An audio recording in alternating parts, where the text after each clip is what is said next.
We all love a good power-up, right? Maybe your favorite is whenever Mario gets really big, and I'm not talking medium pushover size big, okay? I'm talking mega mushroom size. Or maybe you're more of a cat connoisseur, and love when Mario puts on the paws in 3D World. I'm not judging, to each their own. But today, I just want to talk a bit about how interesting it is when Nintendo decides to make a game where a power-up can be anything, like a vending machine.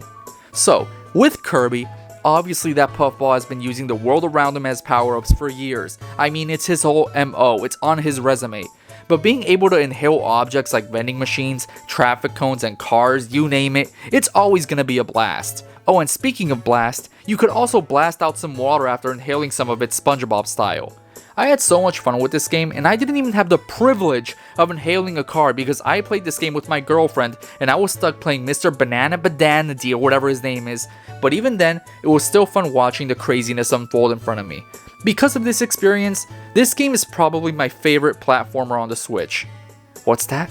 Did I just say a Franken Kirby game was my favorite platformer on a console with Super Mario Odyssey in it? Alright, I don't blame you for thinking that. While on the topic of Mario Odyssey though, hey, will you look at that? It too lets you manipulate the world around you to your advantage. It was the game's selling point, other than the fact that it's a Mario game at the end of the day, and that's what really matters, right?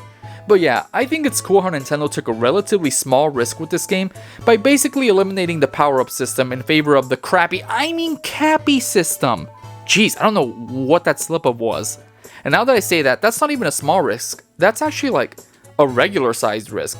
Because Nintendo knows how iconic those damn fire flowers are, but they still thought they could get away with doing away with all the regular power-ups people know and love in exchange for Frog. Breath of the Wild and its bigger brother, Tears of the Kingdom, were also praised for the way those games let you interact with the environment around you. While it may not be to the same extent as Kirby and the Forgotten Land and Mario Odyssey, it was still a core part of the games of this Zelda era that you think up of new and innovative ways to use the branches around you to get from point A to B. So I figure it's worth a mention. Oh, and talking about Zelda, did you know a new Legend of Zelda game was just announced where you play as Zelda? I mean, of course you do. How are you going to stumble upon this video and not know about that? I wonder what mystical powers Nintendo will be giving Zelda on their quest to save Link a table. Actually, scratch that. Multiple tables. Who the hell needs a Master Sword when you could break a vase over Ganon's head any day of the week? I prefer that, honestly. I can only imagine all the creative ways people will get through this game with. With these games, it's so interesting to me how a simple mechanic such as being able to manipulate objects, both big and small around you, can have such a big impact on the actual bones of the game. Speaking of games that make the world around you your power-up, I can't forget about them Katamari games where you roll up entire landscapes. Well, actually, I can't forget about them because I've never played them.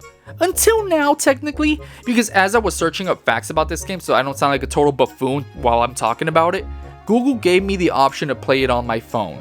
So yeah, for any Katamari fans out there, you can play Dollar Store Katamari for free by just searching up the name on Google. You could roll around your entire search engine. Good luck with that. Alright, so all this talk about world power-ups has got me thinking. Where do we go from here? Sure, Kirby games will always stick to their formula of inhaling anything and everything, but what will the next mainline Mario and Zelda games do? What if people expect the freedom that come with being able to use the world around you to your whim in both of these next games for the franchises? Will people be mad when they can no longer capture a Goomba in the next mainline Mario and instead be forced to eat a regular Super Mushroom in the next game? Will people be pissed off when you can no longer sacrifice an unsuspecting Korok to an almighty deity by tying it to a contraption from hell? And with this next Zelda game, it seems like the days of waiting until further in the game to finally be able to jump into 2D Zelda are gone, because now people will be able to place chairs everywhere. So yeah, that's some food for thought. I wonder if Nintendo feels constrained by all the freedom they give in players with some of their latest releases. Like damn, not even on the topic of power-ups, but will they make more 3D Kirby games now? I mean, it'd be weird for them to just make one and go back to purely 2D games, right? Oh man, I hope they make another 3D Kirby. Oh well, that's about all I wanted to ramble about today. If you enjoyed this little video, make sure to drop a like and subscribe. I'd really appreciate that. As you can see, I'm a smaller channel, but I plan on making more Nintendo related videos soon. Thanks for watching.